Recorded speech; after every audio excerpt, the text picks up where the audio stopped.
Coming up next on The Voice of Alabama Politics, infectious disease specialist Dr. Michael Saag.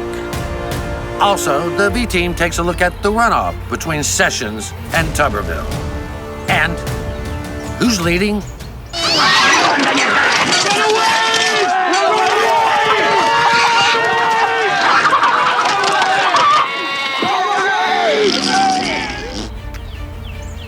That's kind of what I was afraid of. All this and much, much more coming up next on The V.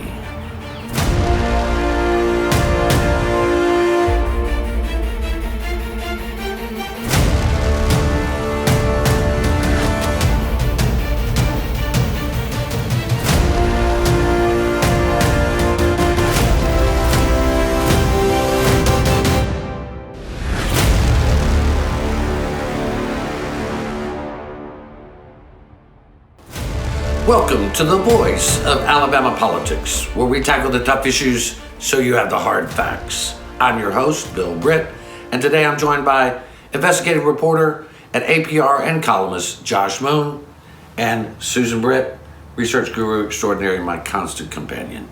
How are y'all today? Good. How are you guys? Good. How's it going over there, guys? Going pretty good, pretty good. The garden is growing. It is. Yeah. Not well all that work tended. you're putting in out there, it ought to be growing. Yeah, it's $150 tomatoes. Yeah, really. It is just a crazy time, and we say that week after week after week. But earlier this week, we talked extensively about the fact that we are in the middle of a worldwide pandemic. Here in Alabama, cases are rising, people are dying, more infected. We've seen a collapse in the job market, and we have black citizens crying out for the social justice that they deserve. What we don't have is leadership. With the Republican supermajority, we have heard virtually nothing constructive coming out of our state leaders. I mean, Josh, in a time of crisis, leaders usually step forward. To me, it looks like everybody's stepped back. Yeah, and I got to say, it's kind of really not that surprising. I take that back. On a couple of individual levels there, it's surprising for a couple of people that I expected a little more out of. But overall, I don't know that I necessarily expected much more out of the Republican Party and their leadership, because I knew the people who were elected here. And when we were going through the elections in 2018, I took some effort and time to go through everybody's websites and their talking points and look at things and break down their viewpoints on the issues that we faced at that point: public education, jobs, whatever it was. And there was a complete lack of information and effort put into those things by the Republicans who were elected, and they were relying solely on the little R beside their name. And when you elect people lazily, you get lazy people. And that's what's happened here, is you've got people who don't know how to lead. And Susan, there's fact and truth in what Josh says, but we know a lot of these elected Republicans, and some of them are, I would consider, friends. And yet the ones who know better, the ones who do not believe that 100,000 dead is a hoax, the ones who do not believe that police brutality is being, fueled by thugs and Antifa and anarchists, but they're silent as well. They're silent as well, and I think that's because they're terrified of the Trump voters. They're terrified that if they say anything about wear a mask, if they say anything about a monument should come down, or whatever, that their base, which are some of the Trump voters, are going to turn against them. And I think they're just terrified. Well, I got to tell you, I am really sick of that. I listen. If you know it's right, say it's right. If you don't, just get out of the way. Then if you're not man enough to say what is right, or woman enough to say what you know is right, get the hell out of there. Let somebody else have the job. All right. Well, this has gone on long enough. The only people I truly see leading are the 5 big city mayors, with the possible exception of Tommy Battle, because of the riot Where he that the police call. and tear gassed his own citizens. Yeah. With no aggravation there. Right. Mostly peaceful protesters get tear gas. I mean, Huntsville is one out of 98 cities in the United States to have used tear gas on its own citizens. But let's do a rundown. I would say that Mayor Woodfin, Randall Woodfin in Birmingham, has done a stellar job. I mean, there was serious unrest. They had a serious incidence of COVID-19. Right. But Josh, he is leading, and he is leading one of the most historically troubled cities in the South. And he is doing a great job. Yeah, it's Mayor Woodford has done a great job there in both crises. In reducing the number of COVID-19 cases there, and you saw the overrun that was about to take place at UAB, and they put in some hardline measures and really got that down. I know some people disagree with the way that he has handled the protests and things that were going on in Birmingham, but I don't know that anybody could have stymied what happened those first couple of days. The anger and That's right. that was running through people there was so high. I think that he did a pretty good job of getting people out of harm's way and letting it run its course for the first few days, and then taking the monument down to kind of quell the anger. I think Stephen Reed in Montgomery has done a fantastic job. Yeah. Sandy Stimson down in Mobile jerked that out of there, man, and did it in the dark of night and got it and just squashed that whole thing. And then you've got Walt Maddox has also done a fantastic job. Yeah. And that's what we were saying. We were talking about the fact that Stephen Reed, while new on the job, has handled this like a solid political professional. I mean, he went out and spoke to protesters. The city council didn't want to have a mask ordinance, and we know that masks save lives. He stepped up and said, we're going to have masks. He has really shown true leadership. So has Walt Maddox, the three Democrats. Sandy Stimson, as you said, he really stepped up and got ahead of what could have been a nasty situation down there. Yeah. I was going to say, too, with Stephen Reed's situation in Montgomery, it kind of paralleled what was happening in Huntsville. They had a lot of the same rumors of, anarchists and all these people in white vans coming down to, cause problems and destroy neighborhoods and what have you. But Reed and his police chief, Ernest Finley, they got together and talked, and they came up with a plan to go out and engage protesters and talk to them. And, there was a line of people, and he forbade them from putting on the military gear. They went out and basically in street clothes in a lot of care and talked to people and got out among them. And it was you saw the difference between what happened in Montgomery and what happened in Huntsville. Yeah. And Tommy Battle has done a tremendous job as mayor of Huntsville. And they're right now facing a very serious situation with COVID-19, and I expect that he'll step up and lead. But in this case, Susan, we've got about 10 seconds. The mayors are leading. Everybody else seems to be ducking right now. They do. That's absolutely what's happening, and we've been seeing this coming for a while. Okay, we're gonna leave it right there. You're watching the voice of Alabama politics. We'll be right back with Dr. Michael Saag.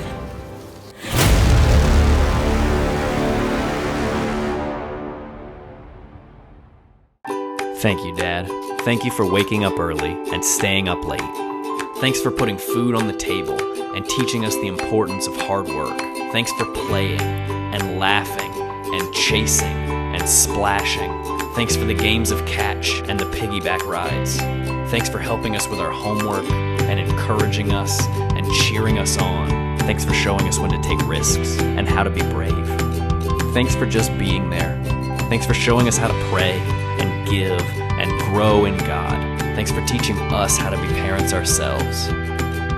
It's not an easy job being a dad. Thanks for doing it. Happy Father's Day.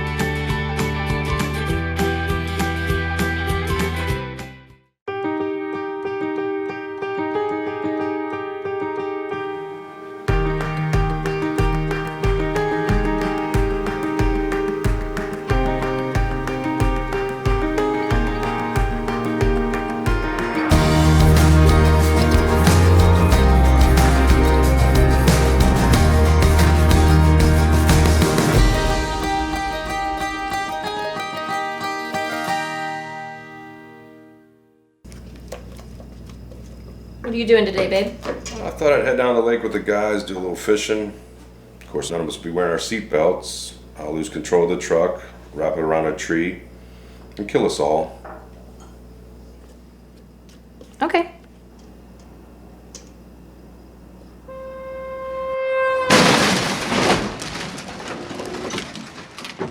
Drive safe, Alabama. A message from your Alabama Department of Transportation. I'm John Merrill. As your Secretary of State, my goal is to ensure that each and every eligible U.S. citizen that's a resident of Alabama is registered to vote and has a photo ID. If you're concerned about going to the polls on July the 14th, we want to encourage you to download an absentee ballot application at alabamavotes.gov or contact your local circuit clerk. Make sure you enclose a copy of your photo ID when you submit your application. We may not see you in person, but through absentee, we'll see you at the polls.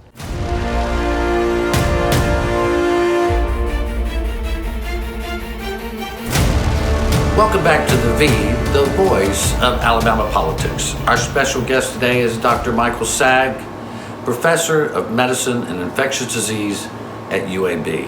Dr. Saag, welcome. Well, thanks for having me on. You are world renowned for your work in infectious diseases, especially in AIDS and HIV. Years ago, we saw that disease politicized. We saw lots of erroneous messaging around it.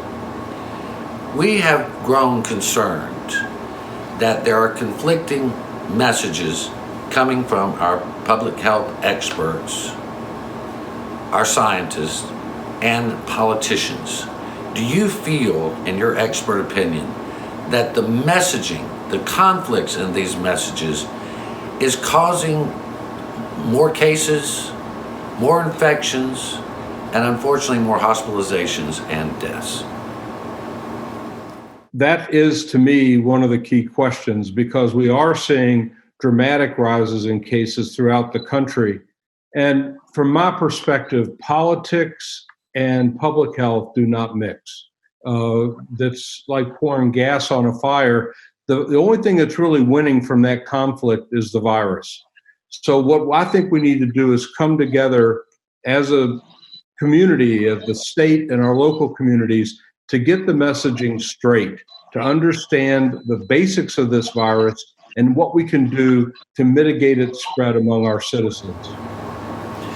One of the things that's happened is we said originally that we would open up the economy based on science and data and not date certain.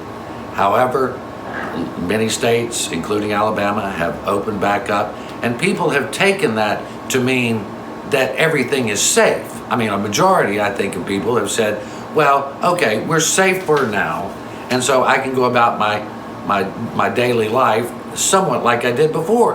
But that's sort of a misconception, isn't it? Well, I think that's right. And I, like everybody else, wanted to get back to life as it used to be, and we still do.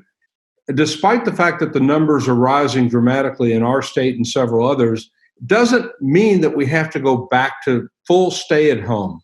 But where I think we got a little off track is when we released the restrictions, it just said, try to be safe, but there weren't specific instructions. So let me take a moment and say what those instructions should be from this time forward. Number one, stay at home when you can.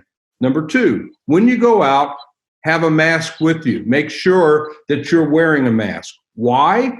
Because we know this virus has spread 90+% through the respiratory route. If we're infected and we don't know it, we're spreading the virus every time we breathe, more so when we talk, more so when we talk loudly, more so when we sing or yell. And that can go out as far as 10 feet from where we are. Wearing a mask keeps that self-contained. Will a mask help us from becoming infected from someone else? Maybe a little bit, but that's not enough to protect us. What we need is to protect our fellow citizens from this infection by wearing a mask. And then social distancing, physical distancing, trying to avoid large groups, not getting too close. That's the messaging that I would have liked to have heard as we relax. Okay, that's all water under the bridge. Let's start right now, working together between our politicians and our public health officials to get these messages out to folks. So, what you're saying, and I want to reemphasize this, it is as simple as wearing a mask, physical distancing, and just being a good citizen that cares about the health and well-being of your neighbor. I mean, that's really what we need to do. It's really as simple as that, but it's hard. People don't want to do it. They say the mask makes it harder to breathe. Well, say that to somebody who's in an intensive care unit trying to breathe through an endotracheal tube. That's a whole lot harder. And the other thing I think we need to critically remember is that the peak time of transmissibility of this virus from one person to another is in the 24-hour period prior to when somebody gets sick. So you and I could have this, you or I could have this, and we feel great. And maybe we're out at a restaurant, or we're at the beach, or we're at a pool, or we're at somebody's home. We might get sick the next day, and that day that we're feeling great, we're a super spreader, as they call it. We're spreading the virus to many, many people. That's why wearing a mask is so critically important. So, Susan, were you going to ask a question? I was. I'd like to make a statement and see how he reacts. I believe you have survived COVID yourself. Can you explain to people who think it's just like the flu, or what was your experience with that? In a word, it was horrible. The worst part of it was not knowing what was going to happen next. I never had to go to the hospital, but my experience was I felt fine in the morning, and by late afternoon, I started not feeling well. By the evening into the night, I was having chills and fever, and my breathing got a little short, cough got a lot worse. In essence, I was having what we call a cytokine storm, which means the immune system raging, right? And then by the next morning, it would be gone, and I think, okay, I've got this cleared. And then the next night, the same thing, just like Groundhog Day. And the worst moments were really those moments in the night when I wasn't sure if I was going to deteriorate quickly and end up in a hospital in the next 30 minutes. And that fear of the unknown and the knowledge we don't have a treatment was horrific. So don't get this virus if you can help it. Protect our neighbors. We've got about a minute left, and you are at UAB, which is our great research center, great hospital, great things come out of there. Do you see an end to this pandemic? Is there an end in sight? I'll give you 3 quick scenarios. If we get a vaccine, I could see maybe by this time next year we start to see improvement. That's the best case. The second is that we get a treatment. The vaccine doesn't come along, but if we can get something equivalent to Tamiflu like we have for influenza, then maybe we could stop people from getting so deathly ill. And there is a rev up in this infection, unlike flu that hits you all at once. But if neither of those materialize, this thing's going to be with us not for months, but years to come. So it's time to start now in protecting ourselves. We've never dealt with anything like this before. This is new. And so we've just got to pull together instead of pulling apart. And to come back to your original thesis, yes, politics are hurting us badly. We're to the point where wearing a mask is a political statement one way or the other, wearing it or not wearing it. Let's get rid of that, for goodness sakes. This is a global health threat, a community threat. We need to be in this together, not pulling apart because of politics. Dr. Saag, we take your message to heart, and I'm certain that many of our viewers will. Thank you for joining us today. Yes, thank you for coming on. My pleasure. Thanks for inviting me. Our special guest has been Dr. Michael Saag of UAB. We'll be right back with more news and opinion.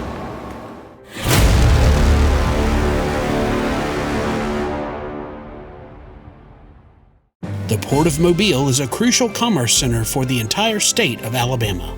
activities with our shippers generated over $490 million in tax revenue for the state. We've generated 135,000 jobs by having a competitive seaport within cost-effective reach. Thanks to the state's leadership, Alabama's only seaport is being modernized to ensure that we are continually competing on a global scale. For more information, contact the Alabama State Port Authority at asdd.com.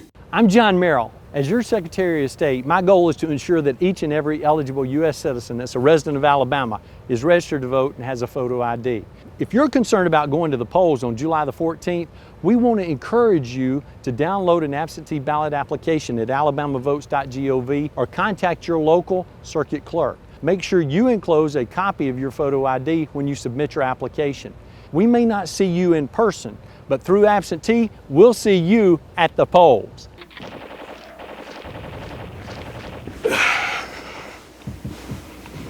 Hey man, what are you doing today?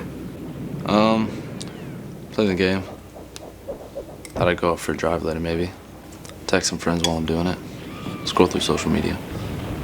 Kill a family 4 and a head on collision. Cool, man. Drive safe, Alabama. A message from your Alabama Department of Transportation.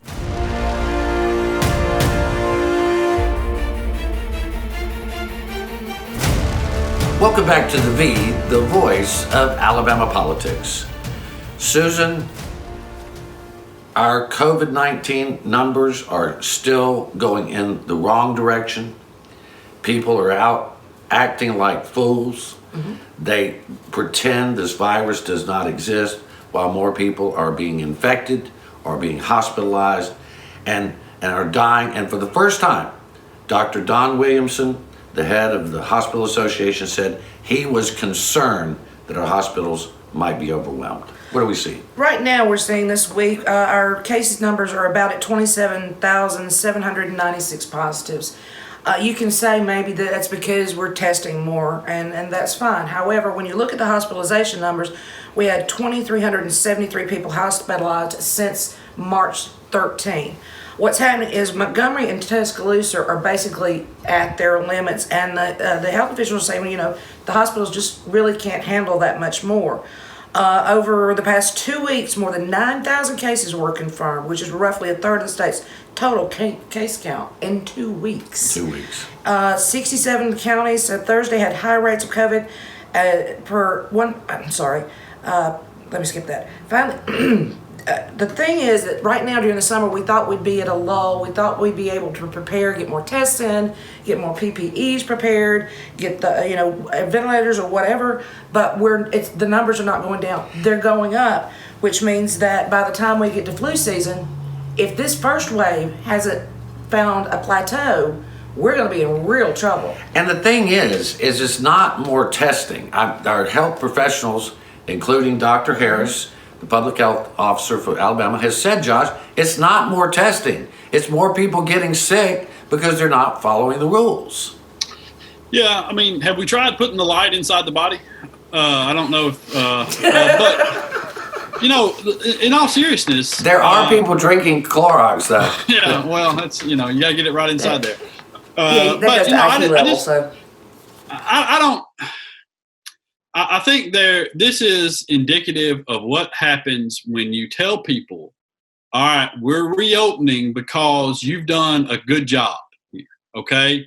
Instead of telling people, we're going to have to reopen because our businesses are crumbling and our economic infrastructure is faltering here. So we're going to have to reopen some of these businesses, but we want you to understand that we're doing so in a manner that you need to be very cautious with, and we're going to implement mandatory masks, and we're going to put in a whole bunch of other things. We didn't do that. And this is the consequences of not having a strategic plan for a reopening, despite the fact that this virus was still so prevalent here. It's now spreading worse than it ever was. At no point when we were shut down were things this bad. Right. Well, as my daddy used to say, with some of these people, it doesn't matter what you tell them, it goes in one ear and comes out the other. They just hear we're open and they think everything's back to normal without actually looking at the facts. Right. And we've seen it. We've seen people gathering. We've seen people in restaurants without masks. We've seen people acting as if this doesn't exist. And I suppose some of that's human nature, to ignore something deadly and just keep doing what they're doing. But the problem that I see, and I think Dr. Saag spoke to this too, is we can do simple things to keep ourselves safe, but people are not. Everybody has to do it. Yeah, everybody has to do it. I want to get to the Republican primary is less than a month away, the runoff primary, in which Auburn football coach Tommy Tuberville will face off with President Trump's former U.S. attorney, Jeff Sessions. And, excuse me, Josh, the polling shows that Tuberville's clearly in the lead, but President Trump is coming to Mobile to basically stick his finger once again in Jeff Sessions' eye. I mean, And one of the hotbeds of the COVID. well, yeah, virus, too. it's a hotbed, but it won't matter to Trump supporters. I mean, I just think it's well, and hey, I'm happy for him. The thing is I don't see how Tuberville doesn't blow Sessions away. I really don't.